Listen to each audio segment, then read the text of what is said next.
गौरी की शादी एक बड़े घर के लड़के यानी कि राजेश के साथ होती है। राजेश की 4 बहनें हैं और सभी अपने भाई पर जान छिड़कती है। अरे पापा, ये राजेश के लिए कैसी छोटी सी हिट की लड़की ब्याह लाए आप? हम लोगों का भाई तो राजकुमार है, उसके लिए तो कोई राजकुमारी होनी चाहिए थी। गौरी को ननद की बात बुरी लगती है और वो रोने लगती है। अरे क्यों गला फाड़ रही है? क्या गलत बोल दिया मेरी बेटी ने? इकलौता बेटा है हमारा, समझी? वो तो तेरे ससुर हाँ कराए थे, वरना मैं तो ना करवाती तेरी शादी अपने हीरे जैसे बेटे से। ननदे सास को भरती और सास गौरी से लड़ती। ये क्या है? तुम्हारी बहनें और माँ आए दिन मुझे खरी खोटी सुनाती रहती है। क्यों नहीं बोलते उन लोगों को कुछ? अरे क्या बोलूं? अब उन लोगों का इकलौता भाई और बेटा होना तो वो लोग थोड़े इमोशनल है मुझे लेकर, समझा करो ना। और कौन सा वो लोग रोज आते हैं ससुराल से? माना एक साथ नहीं आती, लेकिन रोज कोई ना कोई तो खड़ा ही रहता है ना। खैर, जैसे तैसे कुछ साल गुजरते हैं। गौरी एक प्यारे से बेटी की माँ बनती है। सुनिए, हर बात पर ससुर जी से पैसा मांगना ठीक नहीं लगता। आप कोई काम क्यों नहीं करते हैं? काम तो मैंने कभी किया ही नहीं गौरी। पापा के पास इतना पैसा है कि मुझे जरूरत ही नहीं पड़ी। लेकिन कहते हैं ना, हर दिन एक सा नहीं होता। गौरी के ससुर की मृत्यु हो जाती है और घर में गरीबी छा जाती है। गौरी ननद को फोन करती है। दीदी, अब जीजा जी को बोलकर इन्हें कहीं नौकरी दिलवा दो ना। घर चलाना मुश्किल हो रहा है। माँ जी की भी तबीयत खराब रहती है।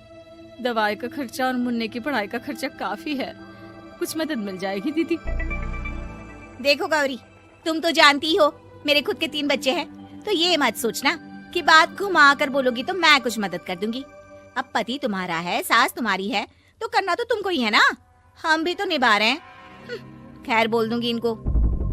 गौरी समझ जाती है। वो दूसरी ननद को फोन करती है, लेकिन वहाँ से भी उसे कुछ ऐसा ही जवाब मिलता है। अरे भाभी, हमारा भाई कैसे काम करेगा?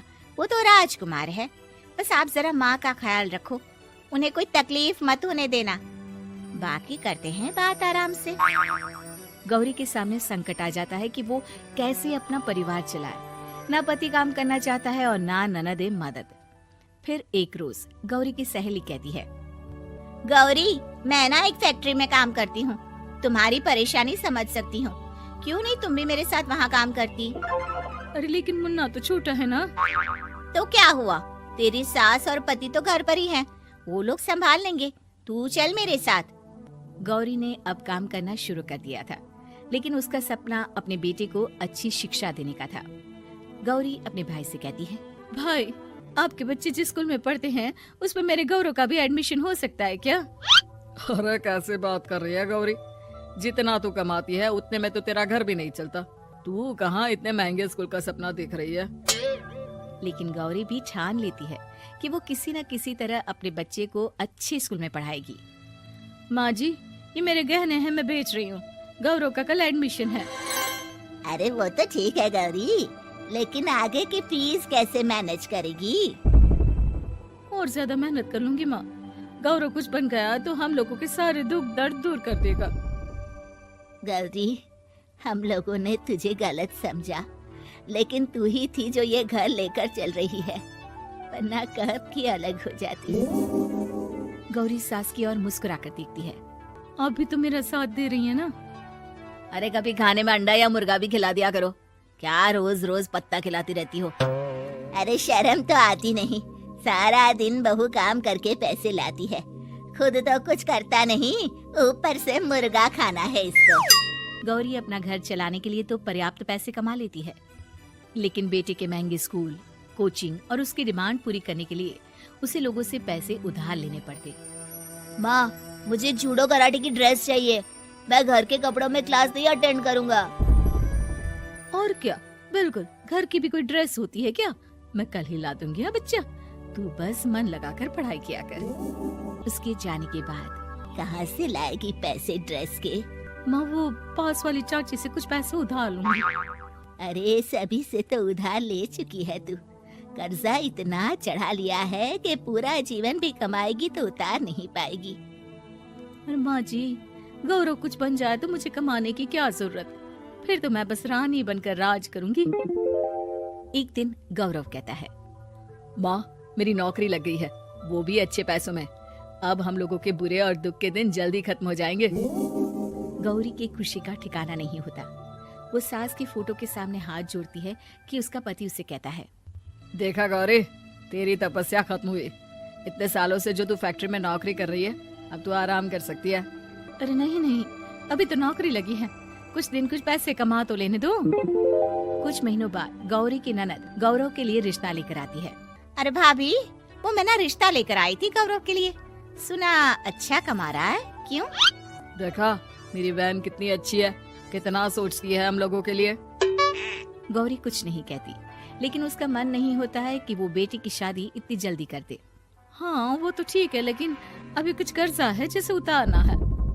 तो क्या हो गया, शादी के बाद भी उतार लेगा, कम से कम एक लड़की आ जाएगी तो आराम रहेगा। गौरी लोगों के प्रेशर में आकर बेटे की शादी कर देती है और शादी के बाद एक दिन जब अपनी फैक्ट्री में जाती है। मैनेजर साहब, कैसे इस फैक्ट्री में 22 साल काम कर लिया पता ही नहीं चला। अब तो बेटा सेटल हो चुका है, नौकरी की जरूरत नहीं है, लेकिन आप सभी का शुक्रिया। गौरी बहन, बहुत मेहनत की तुमने जीवन में, अब भगवान कोई मुश्किल ना दे। गौरी घर आती है, लेकिन दरवाजे के बाहर से ही उसे बहू और बेटे की आवाज सुनाई देती है। क्या है, तुम्हारी माँ ने तो सोचा भी नहीं कि जो कर्जा वो ले रही है खुद की अय्याशी के लिए, वो हम लोग क्यों भरे? उनका कर्जा है, वो देखे। हाँ लेकिन क्या करूं, माँ को छोड़कर रह भी तो नहीं सकता ना। अरे रह नहीं सकते तो क्या करोगे? पूरी जिंदगी उनका कर्जा चुकाते रहोगे? कल को हमारी भी फैमिली बढ़ेगी, कैसे मैनेज करेंगे? मैं नहीं जानती, साफ साफ बोल दो पैसे नहीं है फालतू के। जिसका कर्जा है वही निपटाए। गौरी बेटे बहू की बात सुनकर स्तब्ध रह जाती है और अंदर न आकर वहाँ से सीधे फैक्ट्री जाती है। मैनेजर साहब, मैं सोच रही थी कि इतनी जल्दी नौकरी नहीं छोड़नी चाहिए, जब तक हिम्मत है तो कर लेते हैं। वो मेरा इस्तीफा ना वापस कर दीजिए। ये बोलकर गौरी की आंख लाल हो जाती है। मैनेजर समझ जाता है कि गौरी की उम्मीद टूट चुकी है। वो उसके हाथ में इस्तीफा रखकर कहता है, कर्जा माँ का है तो माँ ही चुकाएगी। माँ का कर्जा आज तक क्या कोई चुका पाया है?